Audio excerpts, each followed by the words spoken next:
Le château des secrets. Tome 1. Le rêve brisé. De Marie-Bernadette Dupuis. Lu par Morgane Hénault. Fuir. Il fallait fuir sans jamais se retourner. Avec l'agilité de ses 15 ans, l'adolescente courait entre les rangs de vignes. Terrorisée, elle espérait atteindre l'abri des bois sombres que le clair de lune couronnait d'un reflet d'argent. Elle était sûre d'être poursuivie, obsédée par les moments d'épouvante qu'elle venait de vivre. Il lui semblait entendre aboyer des chiens de meute lancés à ses trousses, ainsi que le grondement d'un moteur. « Non, non, non !» gémissait-elle, haletante. Les cailloux et la terre sèche meurtrissaient ses pieds, chaussés de sandales légères. Elle ne songeait pas à reboutonner le haut de sa robe en cotonnade, dont l'échancrure dévoilait une poitrine menue, à peine formée. Ses idées se bousculaient au rythme de sa fuite. Encore une fois, comme dans un film qu'on lui aurait passé en accéléré, elle entrevit la cave voûtée, éclairée par des ampoules rouges, où un homme en costume tenait contre lui une fille de son âge, à moitié dénudée. L'image manquait de netteté, sans rien perdre de son impact affolant.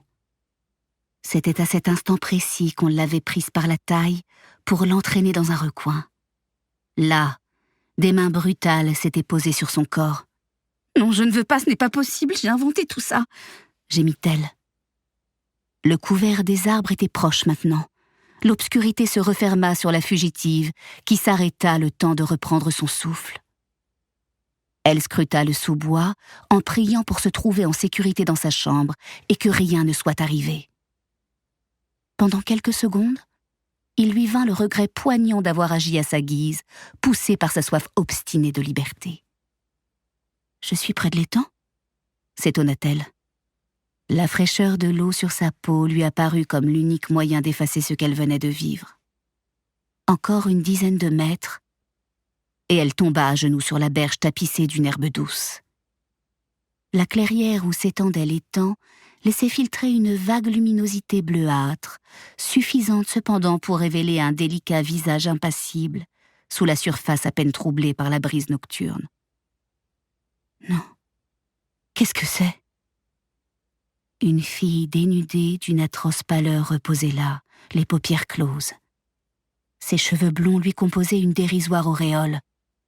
Saisie d'une panique viscérale, Victoire Desmarais se mit à crier de toutes ses forces. Elle hurla, les yeux fermés, le cœur saisi de folie, désormais incapable de réfléchir ou d'agir, juste en état de se débattre à l'aveuglette quand on la força à se mettre debout. « Ils arrivent, venez, je vous ramène chez vous !» lui répétait-on. Sourde à tout ce qui n'était pas son effroi, Victoire se laissa enfin emmener, à demi inconsciente.